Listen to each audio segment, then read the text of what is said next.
Hello student, today we are going to discuss about immunity and its type. Let's start our video. First part में हमने देखा था immunity क्या होती है, क्या टाइप होते हैं, टाइप में इम्यूनिटी के बारे में डिस्कस किया था, कंपोनेंट्स हमने देखे थे। आज हम पढ़ेंगे एक्वायर्ड इम्यूनिटी के बारे में। एक्वायर्ड इम्यूनिटी नाम से पता चल रहा है एक्वायरिज्म यानी अडेप्टेशन। एक्वायर्ड इम्यूनिटी क्या होता है, बेसिकली ये अडेप्टेशन मेथड पे काम करती है। तो मैंने जैसे मेंशन किया, type of immunity that develop in a person immune system response to it और response to a foreign substance. किसी फॉरेन सब्सटेंस या आप कॉमनली कह सकते हैं किसी एंटीजन या माइक्रो ऑर्गेनिज्म की रिस्पॉन्स की वजह से या फिर एक्सपोजर की वजह से जो इम्यूनिटी डेवलप होती है, इसको हम क्या बोलते हैं, एक्वायर्ड इम्यूनिटी। ये कैसे डेवलप होती है, एनवायरमेंटल एक्सपोजर की वजह से ये डेवलप होती है। ओके, नेक्स्ट क्या है, acquired immunity is defined as the resistance against infective foreign substance. जो भी रेजिस्टेंस मतलब एक, आप जैसे हम जानते हैं इम्यूनिटी क्या होती है, अगर हिंदी में बात करें तो रोग प्रतिरोधक क्षमता होती है। तो इसको रोकने को, जो आप कह सकते हो जो इन्फेक्शन हो रहा है उसको प्रिवेंट करने को, यानी रेजिस्टेंस जो हो रहा है उसको ही हम इम्यूनिटी कहते हैं। और ये एक्वायर्ड इम्यूनिटी इसलिए है क्योंकि यहाँ पे क्या हो रहा है, प्रायर माइक्रोबियल एक्सपोजर हो रहा है, इसकी वजह से हम इसे एक्वायर्ड इम्यूनिटी कहते हैं। अब कोई माइक्रो ऑर्गेनिज्म बॉडी के अंदर आया, बॉडी ने उसको पहचाना, उसके अगेंस्ट एंटीबॉडी का फॉर्मेशन किया, उसको किल करने का काम किया। अभी जब नेक्स्ट टाइम पे जब वो कोई माइक्रो ऑर्गेनिज्म बॉडी के अंदर आएगा तो हमारी बॉडी उसको पहचान लेगी और तुरंत से इमीडिएट रिएक्शन करके उस एंटीजन को किल करने का काम करेगी। इसीलिए एक्वायर्ड इम्यूनिटी जो होता है समटाइम्स क्या करता है, लाइफ टाइम एक्सपोजर देता है। जैसे चिकन पॉक्स हो गया, मम्स हो गया, स्मॉल पॉक्स हो गया, इन सब ये सारे जो डिजीज कंडीशन है, इसमें अगर एक बार डिजीज हो जाती है तो लाइफ टाइम इम्यूनिटी मिलती है। मतलब अगर एक बार इन्फेक्शन हो गया तो दोबारा इन्फेक्शन नहीं होगा। बहुत रेयर चांस होते हैं कि अगर एक बार चिकन पॉक्स हो गया तो दोबारा चिकन पॉक्स होगा। किस कंडीशन में होगा, अगर पेशेंट इम्यूनो कॉम्प्रोमाइज है, तो पेशेंट में अगर इम्यून डिफिशियंसी है तो उस कंडीशन में क्या हो सकता है, पेशेंट को दोबारा से चिकन पॉक्स हो सकता है। अदरवाइज ये पॉसिबल नहीं होगा, क्योंकि एक बार जब इम्यूनिटी डेवलप हो जाती है तो लाइफ लॉन्ग इम्यूनिटी प्रोवाइड करती है। इसमें जैसे हमने उधर कुछ कंपोनेंट्स पढ़े थे, वैसे इधर भी कुछ मीडिएटर्स हैं, कुछ कंपोनेंट्स हैं या कुछ फीचर्स हैं एक्वायर्ड इम्यूनिटी के। सबसे पहले मीडिएटर, सबसे सुप्रीम मीडिएटर या फिर कह सकते हो जो चीफ मीडिएटर्स होते हैं, वो हमारी टी सेल्स और बी सेल्स होते हैं। आपने फर्स्ट ईयर में एनाटॉमी में पढ़ा होगा, टी सेल्स बी सेल्स क्या होते हैं, टी लिम्फोसाइट बी लिम्फोसाइट्स क्या होती हैं, कैसे हेल्प करती है टी लिम्फोसाइट बी सेल्स को क्या करती है, एक्टिवेट करने का काम करती है। बेसिकली ये बी सेल्स होंगी जो आपका एंटीबॉडी का फॉर्मेशन करेंगे। अगर इम्यून रिस्पॉन्स हम आगे नेक्स्ट पढ़ेंगे तो इसमें हमें पता चलेगा कैसे बी सेल्स एक्टिवेट हो रही है। ओके, नेक्स्ट क्या है, required response occur in a day. Required response मतलब जब भी कोई माइक्रो ऑर्गेनिज्म आएगा, तो माइक्रो ऑर्गेनिज्म जब बॉडी के अंदर आएगा तो उसको जो हमारी टी सेल्स होती है, मैंने आपको अभी बताया, इससे टी सेल्स एक्टिवेट करती है बी सेल को। और टी सेल्स को एक्टिवेट होने में टाइम लगता है, और जब टी सेल्स एक्टिवेट हुई तो बी सेल्स को एक्टिवेट करेंगे। वो बी सेल्स क्या करता है, प्लाज्मा में जाके क्या करेगा, एंटीबॉडी का फॉर्मेशन करवाता है। तो इस प्रोसेस को होने में कभी कभी वीक से डेज टू वीक में कन्वर्ट हो सकता है ये प्रोसेस। इसलिए इसको बोला गया है required response in a day. मतलब ये रिस्पॉन्स, एक्वायर्ड इम्यूनिटी का रिस्पॉन्स आने में समय लग सकता है। ओके, नेक्स्ट क्या है, नेक्स्ट में रिक्वायर्ड प्रायर माइक्रोबियल एक्सपोजर। इसमें जो होगा प्रायर माइक्रोबियल एक्सपोजर होना बहुत जरूरी है। इन्हेट इम्यूनिटी में प्रायर माइक्रोबियल एक्सपोजर नहीं होता है, लेकिन ऐसी इम्यूनिटी में हमें प्रायर माइक्रोबियल एक्सपोजर चाहिए, क्योंकि ये कैसे डेवलप होती है, जब भी कोई एंटीजन बॉडी के अंदर आएगा तभी ये इम्यूनिटी डेवलप होती है, अदरवाइज ये इम्यूनिटी नहीं डेवलप हो सकती। नेक्स्ट, ये स्पेसिफिक होती है, एक स्पेसिफिक एंटीजन के लिए एक स्पेसिफिक एंटीबॉडी बनती है। तो सपोज कोई ट्यूबरक्लोसिस का माइक्रो ऑर्गेनिज्म है, तो जो उसके अगेंस्ट एंटीबॉडी बनेगी वो सिर्फ ट्यूबरक्लोसिस के माइक्रो ऑर्गेनिज्म को किल करने का काम करेगी, उसको रोकने का काम करेगी। वो किसी अदर माइक्रो ऑर्गेनिज्म को रोकने का काम नहीं करेगी।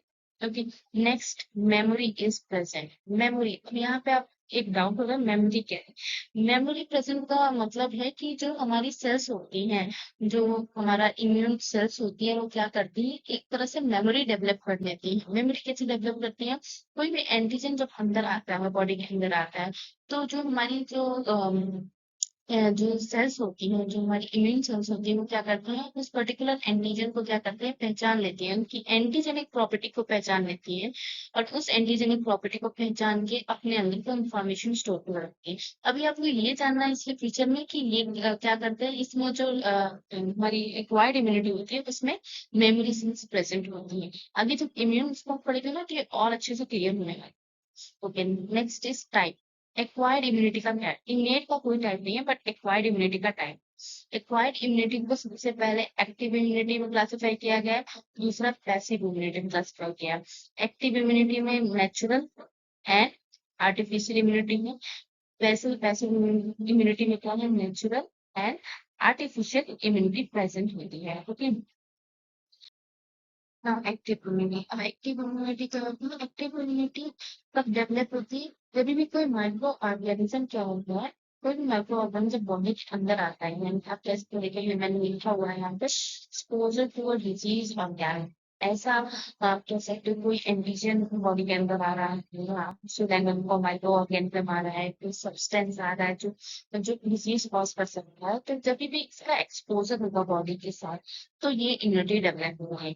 एक्टिव इम्यूनिटी में क्या होता है, जो होस्ट की बॉडी होती है या होस्ट का जो इम्यून सिस्टम होता है वो भी क्या करता है, एक्टिवली इन्वॉल्व होना है, यानी होस्ट बॉडी भी एक्टिवली इन्वॉल्व होनी है किसमें, एंटीजेनिक स्टिमुलाई में। जब भी कोई एंटीजन आता है तो उसके अगेंस्ट एंटीजेनिक स्टिमुलाई प्रेजेंट होता है, जिसकी वजह से क्या होता है, हमारी जो टी सेल्स होती है और बी सेल्स जो होती है वो एक्टिवेट हो जाती है किसी भी स्पेसिफिक माइक्रो ऑर्गेनिज्म के लिए, स्पेसिफिक एंटीबॉडीज का फॉर्मेशन कर लेते हैं। ओके, अगर इसकी बात करें तो ये दो पार्ट में डिवाइड होता है, एक होता है नेचुरल इम्यूनिटी, दूसरा हमारा आर्टिफिशियल इम्यूनिटी। नेचुरल इम्यूनिटी कैसे प्रोवाइड होती है, जब भी कोई माइक्रो ऑर्गेनिज्म बॉडी के अंदर आ रहा है, यानी एक्टिव इम्यूनिटी कैसे डेवलप हो रही है, किसी एक्सपोजर की वजह से हो रही है।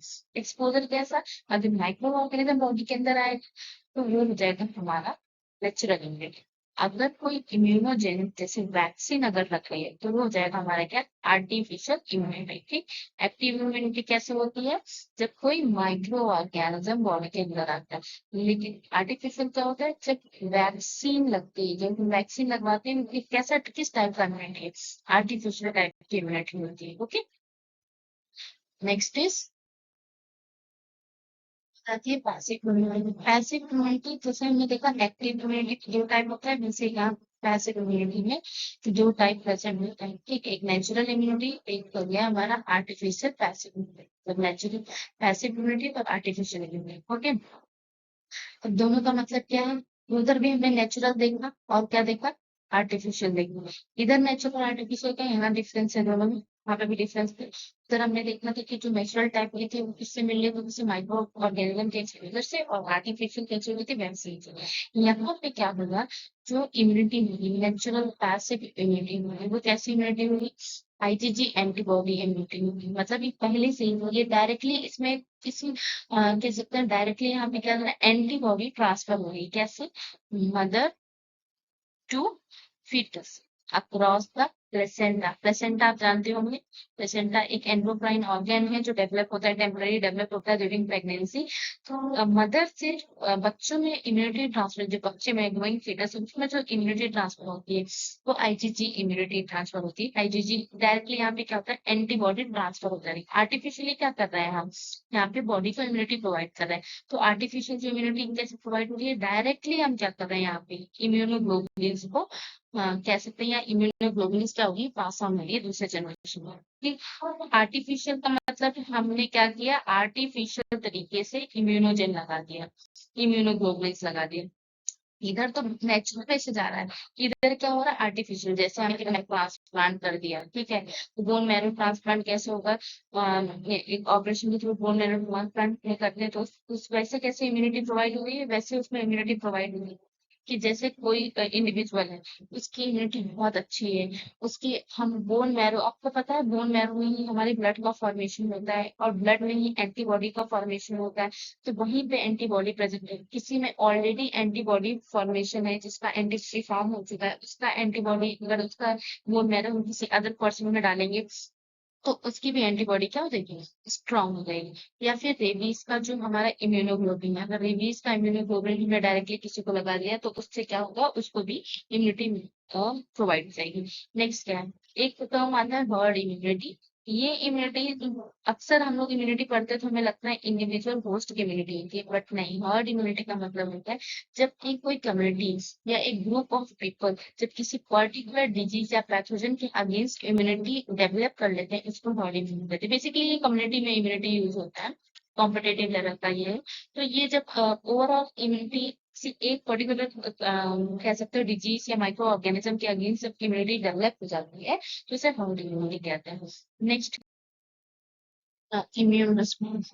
इम्यून रिस्पॉन्स थोड़ा सा ट्रिकी लग सकता है आपको स्टार्टिंग में, तो थोड़ा पेशेंस से सुनेंगे तो इजी है, बट अगर आप ध्यान नहीं देंगे, अगर स्किप किया तो बहुत ट्रिकी हो सकता है आपको। तो स्टार्ट करते हैं immune response. Immune response basically क्या होता है, ये एक हाईली कोऑर्डिनेटेड रिएक्शन होता है। क्या होता है, highly coordinated reaction of the cell of the immune system. Immune system का हाईली कोऑर्डिनेटेड, कोऑर्डिनेटेड मतलब एक दूसरे के संपर्क में आ गया, एक दूसरे के साथ। कोऑर्डिनेशन क्या होता है, एक दूसरे के साथ ना। तो जो हमारी सेल्स होती हैं, जो हमारी एंटीबॉडीज होती हैं, हमारी जो बी सेल्स होती है, बी सेल्स होती है, वो एक दूसरे के साथ मिलकर क्या करती है, इम्यूनिटी प्रोवाइड करती है किसी भी पैथोजन के अगेंस्ट। अगर पैथोजन एंट्री करता है होस्ट की बॉडी में, उसके अगेंस्ट ये डेवलप होती है। इसको मेजरली टू टाइप में हम क्लासिफाई करते हैं। एक होता है हमारा प्राइमरी इम्यून रिस्पॉन्स, दूसरा होता है हमारा सेकेंडरी इम्यून रिस्पॉन्स। प्राइमरी जो होता है थोड़ा टाइम टेकन होता है, इसलिए इसको लेट इम्यून रिस्पॉन्स कहा गया है, जबकि सेकेंडरी फास्ट रिस्पॉन्स होता है, इसलिए इसे फास्ट रिस्पॉन्स कहा गया है। अब इम्यूनिटी जो प्राइमरी इम्यून रिस्पॉन्स है उसे लेट क्यों कहा गया है? आपको पता है कि जब भी कोई माइक्रो ऑर्गेनिज्म है, जब कभी पहली बार जब बॉडी के अंदर एंटर करता है तो उसे प्राइमरी इन्फेक्शन कहते हैं वो। सेम ऑर्गेनिज्म अगर दूसरी बार एंटर कर रहा है तो इसे सेकेंडरी इन्फेक्शन कहते हैं। तो ये आप बस इतना यहाँ समझ लीजिए कि प्राइमरी इम्यून रिस्पॉन्स कब होता है, happen when the pathogen enters in the first time in the body. लेकिन सेकेंडरी क्या होता है, happen when the pathogen enter in the host body for the second time. दूसरी बार जब सेम एंटीजन एंटर करता है तो उसको हम सेकेंडरी इम्यून रिस्पॉन्स बोलते हैं। नेक्स्ट क्या है, नेक्स्ट है इसमें ये बेसिकली दो टाइप में मेजोरिटी इसकी कैसी है, दो टाइप में क्लासिफाई। एक तो हमारा हो गया सेल मीडिएटेड इम्यून रिस्पॉन्स, दूसरा हो गया हमारा ह्यूमरल एंटीबॉडी रिस्पॉन्स। अभी इसके बाद जो मैं आपको टेबल एक दिखाने वाली हूँ, ये थोड़ा बट टफ नहीं है, ध्यान देंगे तो इसलिए आपको समझ आ जाएगा। Okay, this side of the diagram is humoral response and this side is cell mediated. इधर वाली ये वाली साइड जो है वो सेल मीडिएटेड है। ये वाली जो साइड है आपकी कैसी है, जो नॉर्मल एंट्री करता है माइक्रो ऑर्गेनिज्म बॉडी में, तो कैसे हमारा इम्यून रिस्पॉन्स होता है। ठीक है, मैं थोड़ा सा ड्रॉ करके आपको समझाने की कोशिश करती हूँ। सी, अगर ये एंटीजन है, कोई suppose this is your antigen. Okay, हमारे सेल हमारी बॉडी में फेगोसाइटिक सेल्स होती हैं, जो हमने पढ़ा था इम्यूनिटी, जब इनेट इम्यूनिटी पढ़े थे फ्यूचर में हमने फेगोसाइटिक सेल्स पढ़े थे। तो ये फेगोसाइटिक सेल्स हैं, ठीक है, जो क्या कर रही है, एंटीजन को इंगल्फ कर रही है अपने अंदर उसको ईट कर रही है।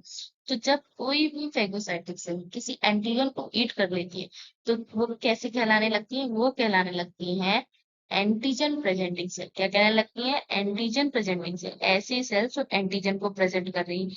अब ये एंटीजन प्रेजेंटिंग सेल्स क्या करेंगी, टी सेल्स को एक्टिवेट करेंगी। ठीक, टी सेल्स को एक्टिवेट करके फिर ये क्या करती है, ये दो काम करती है। एक तो ये मेमोरी सेल जनरेट करवा देती है, ताकि एंटीजेनिक प्रॉपर्टी है, ये जो एंटीजन है उसकी ये एंटीजेनिक प्रॉपर्टी को रिकॉग्नाइज करे। साथ ही साथ ये टी सेल्स क्या करती है, बी सेल्स को एक्टिवेट करती है। मैंने एरो बना के दिखाया कि ये बी सेल्स को क्या करेंगे, एक्टिवेट करेंगे।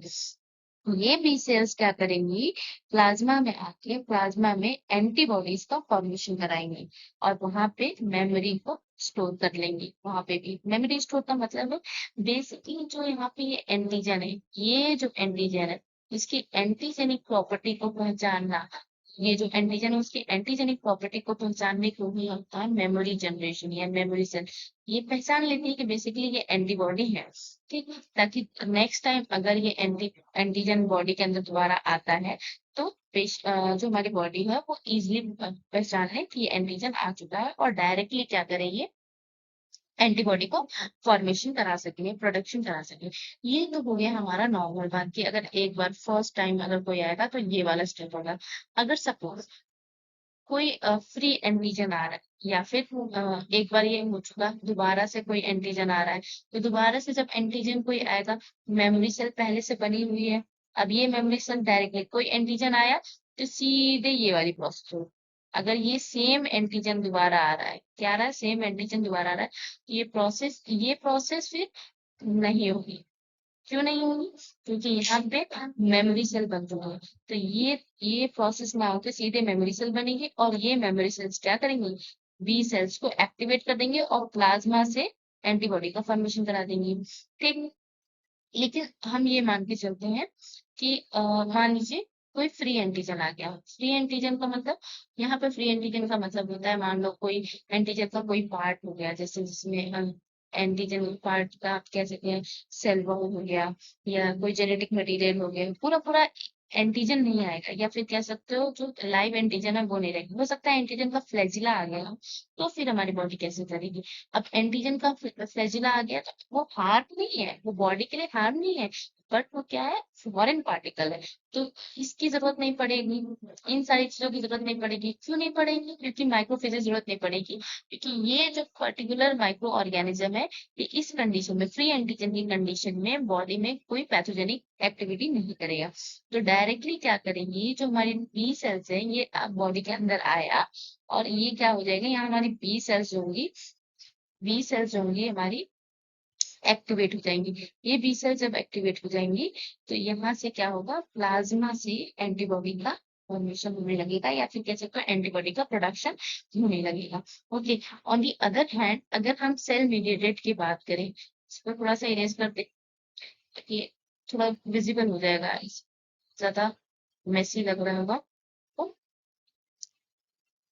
Okay, enough it is.